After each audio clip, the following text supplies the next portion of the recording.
उनसे पर्सनली मिले थे और उन्होंने कहा था 1 सप्ताह के अंदर हम इसका समाधान करेंगे, चूँकि ये जायज़ मांग है। और उधर रामदास अठावले जी वहाँ पहुँचे, महाबोधि महाविहार धरना स्थल पर पहुँचे और उन्होंने भी आश्वासन दिया कि मैं नीतीश कुमार जी से मिलूँगा, राज्यपाल जी से मिलूँगा, इसका समाधान कराएंगे। लेकिन मुझे अभी तक कोई आउटकम उसका नज़र नहीं आता, और इसलिए नज़र नहीं आता क्योंकि जिनसे मांग कर रहे हैं उनके मन में ईमानदारी नहीं है, पवित्रता नहीं है। तो मैं उनको एक बात के लिए आगाह कर दूं कि ये महाबोधि महाविहार पूरे दुनिया के बौद्धों की आस्था का केंद्र है।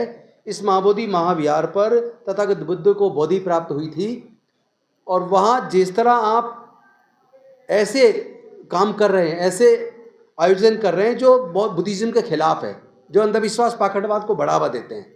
अगर कोई आपके जो मंदिर है, कृष्ण के मंदिर है, राम के मंदिर है, अगर कोई उस मंदिर में जाके कोई नमाज पढ़ना शुरू कर दे, या कोई चर्च का पादरी कोई आके वहाँ अपनी प्रेयर शुरू कर दे, तो क्या आप उसको स्वीकार करेंगे?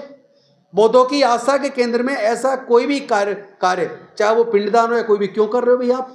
आपके पास क्या मंदिरों की कमी? आपके पास तो लाखों मंदिर है। तो आज ये आंदोलन हम जन जन तक, पूरे देश के कोने कोने तक, पूरे दुनिया के कोने कोने तक लेके जा रहे हैं।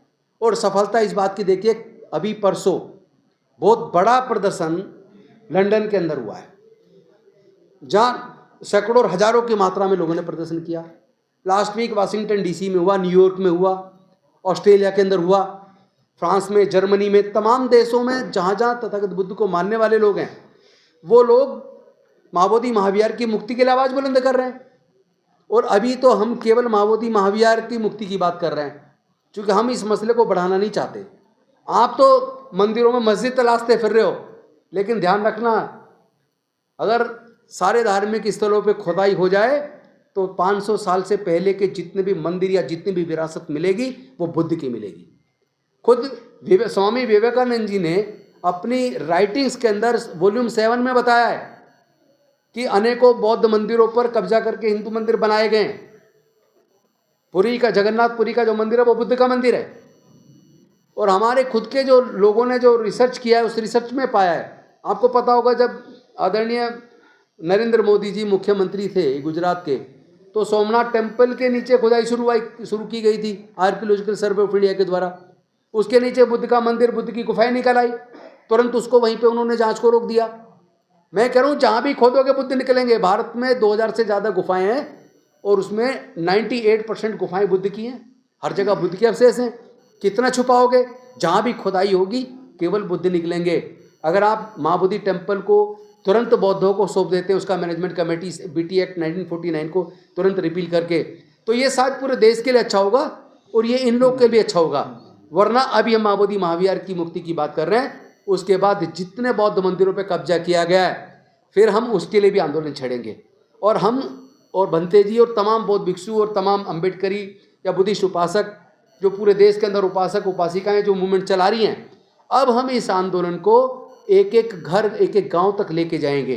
अभी तो 14 अप्रैल को दलित प्रेरणा स्थल नोएडा से इस धम्म यात्रा की, इस न्याय यात्रा की, शांति यात्रा की शुरुआत हो रही है, जिसमें पद यात्राएँ भी होंगी।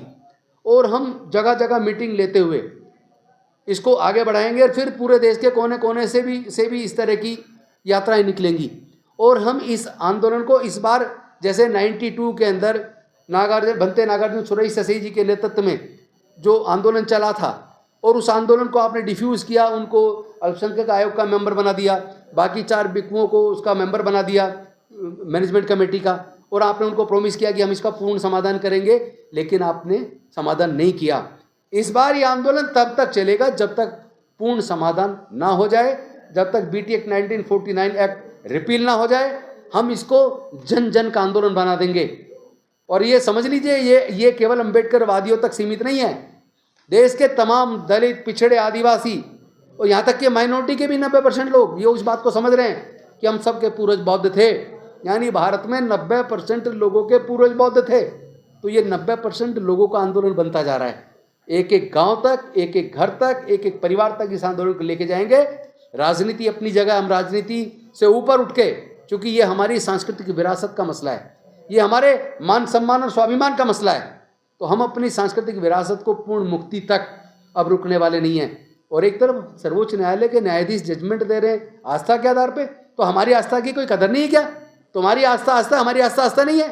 तो ये आंदोलन बहुत ज़्यादा बड़ा होने वाला है। मैं तो निवेदन करूंगा आदरणीय नीतीश कुमार जी से भी और देश के प्रधानमंत्री नरेंद्र मोदी जी से भी, वो दिल बड़ा करके इस समस्या का समाधान तुरंत कर दें, अन्यथा ये इतना बड़ा आंदोलन होने वाला है, ये आपके बस की संभालना नहीं है।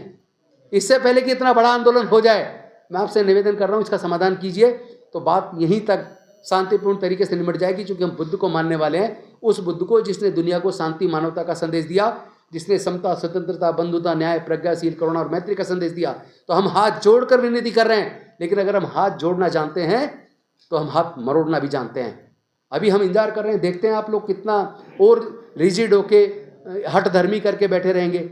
आप हमारी अगर परीक्षा ले रहे हो तो आप हमारी परीक्षा ले लो। अगर ये आंदोलन कुर्बानी मांग रहा है तो सबसे पहले हम लोग कुर्बानी देंगे बनते जी।